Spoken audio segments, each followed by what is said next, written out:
مدرسہ اختر العلوم روشن نگر کھجرانہ اندور میں ہر سال کی طرح اس سال بھی 15 اگست یوم آزادی سوتنترتا دیوس انڈیپینڈنس ڈے نہایت ہی تجھ کو احتشام کے ساتھ منایا گیا۔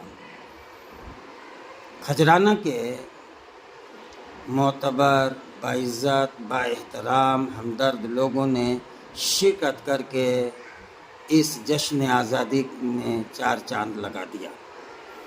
خاص کر ہمارے وارڈ کے پارشد جناب حاجی محمد اقبال صاحب، حاجی محمد عثمان پٹیل صاحب، جناب عزت مآب اختر نیتا صاحب، جناب سید واحد علی صاحب، جناب مولانا قمر الدین صاحب، جناب مولانا قاری اعظم صاحب اور نہ جانے کتنے لوگ اس میں شریک ہوئے۔ یقیناً 15 اگست 1947 ہندوستان کی تاریخ میں ایک اہم دن ہے۔ تقریباً 150 سال کی غلامی کے بعد اس تاریخ کو ہندوستان آزاد ہوا۔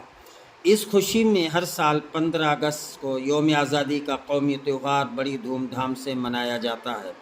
15 اگست یقیناً ہر ہندوستانی کے لیے بڑی مسرت اور خوشی کا دن ہے، مگر یہ دن ہمیں ان شہیدوں کی یاد بھی دلاتا ہے جو غلامی کی زندگی کا ایک لمحہ بھی نہیں گزارنا چاہتے تھے۔ انہوں نے ہندوستان کو انگریزوں کی غلامی سے آزاد کرانے کے لیے جان کی بھی پرواہ نہیں کی۔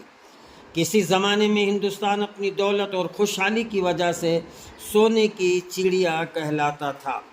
اس کی شہرت سن کر انگریزوں کے منہ میں پانی بھر آیا اور 7 سمندر پار کر کے تجارت کے بہانے ہندوستان آئے اور اپنی چال بازیوں سے ہمیں پھوٹ ڈال کر رفتہ رفتہ ہندوستان کے حکمران بن بیٹھے اور ہندوستان غلام ہو گیا۔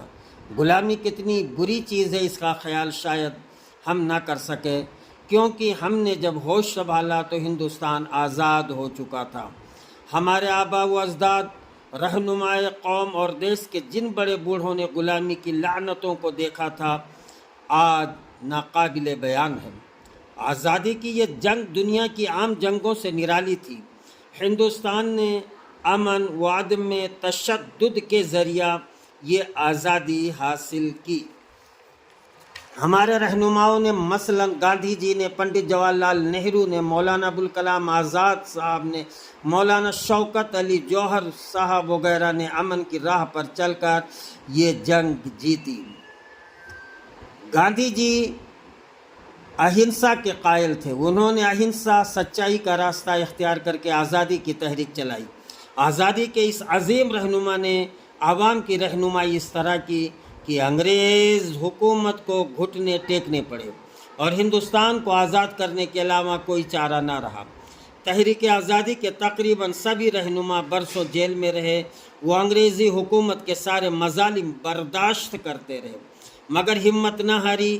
انگریزی حکومت نے ہندوستانیوں پر ظلم و تشدد کرنے میں کوئی کسر نہیں چھوڑی، مگر ہر ہندوستانی مذہب و ملت کا خیال کیے بغیر کندھے سے کندھا ملا کر آزادی کے لیے جد و جہد کرتا رہا، یہاں تک کہ 15 اگست 1947 کا وہ دن آیا جب ہندوستان آزاد ہوا۔ آزادی ایک بہت بڑی نعمت ہے اور اب ہم بڑے فخر سے کہہ سکتے ہیں کہ ہندوستان آزاد ہے، ہم آزاد ہیں، لیکن اس کا مطلب یہ نہیں ہوتا کہ ہم اچھے اور برے کا تمیز کیے بغیر ہر کام کے لیے آزاد ہیں۔ ہمیں ایسا کوئی کام نہیں کرنا چاہیے جس سے ہمارے وطنی بھائیوں اور ملک کو کسی طرح کا نقصان پہنچے۔ ہم طالبات پر بھی ذمہ داریاں ہیں، ہمیں پڑھ لکھ کر ملک کا اچھا شہری بننا ہے۔ یوم آزادی کی خوشی کے ساتھ ہمیں اپنے فرائض کو بھی یاد کرنا ہے، تبھی یہ آزادی برقرار رہ سکتی ہے اور ہندوستان مزید ترقی کر سکتا ہے۔ ہمارے بزرگوں نے جس آزادی کو ہزاروں قربانیوں کے بعد حاصل کیا، ہمارا فرض ہے کہ ہم اس آزادی کو قائم رکھیں۔ ہمیں چاہیے یوم آزادی کے موقع پر یہ عہد کریں کہ ہم ملک کے وفادار رہ کر تن من دھن سے اس کی خدمت کریں گے، میل و محبت کے ذریعہ ہندوستان کو خوشحالی کے اس مقام پر پہنچا دیں گے جس کے لیے ڈاکٹر اقبال صاحب نے کہا تھا، سارے جہاں سے اچھا ہندوستان ہمارا، ہم بلبلیں ہیں اس کی، یہ گلستاں ہمارا۔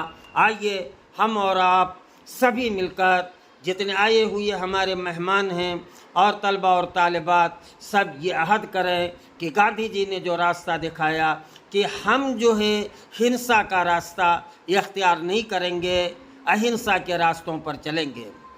ہنسا بہت بری چیز ہے، اس سے ہمیں اور آپ کو بچنا چاہیے، اور یہی اسلام بھی بتاتا ہے ان اللہ مع الصابرین، بے شک اللہ صبر کرنے والوں کے ساتھ ہے۔ ڈاکٹر بھیم راؤ امبیڈکر صاحب کے بنائے ہوئے جو قانون ہیں اس پر عمل کریں۔ ہر شخص کو اپنے دھرم پر چلنے کی آزادی ہے، ہر شخص کو اپنے پسند کے پہننے کی، کھانے پینے کی آزادی ہے، لیکن آزادی کا مطلب یہ نہیں ہے کہ ہم اپنے دوسرے لوگوں کو تکلیف پہنچائیں۔ ہم امن سے رہیں اور دوسروں کو بھی امن سے رہنے دیں، اور یہی کہتے رہے کہ سارے جہاں سے اچھا ہندوستان ہمارا، ہم بلبلیں ہیں اس کی، یہ گلستاں ہمارا۔ ڈاکٹر بھیم راؤ امبیڈکر نے کہا کہ دیکھیے تمہاری طاقت، تمہاری قوت اور تمہاری توانائی، تمہارا ہتھیار اگر کوئی ہے تو وہ تعلیم ہے، شکشا ہے، ایجوکیشن ہے۔ اگرچہ تمہارے پیر میں چپل نہ ہو لیکن تمہارے ہاتھ میں قلم اور کتاب ضرور ہونا چاہیے، تبھی ہمارا یہ ملک ہندوستان، بھارت، انڈیا اس گرو بن سکتا ہے جب یہاں کا رہنے والا ہر بھارتیہ شکشت ہو، اور جب شکشت ہوگا تو ہمارا ملک بہت ترقی کرے گا۔ ہندوستان زندہ باد۔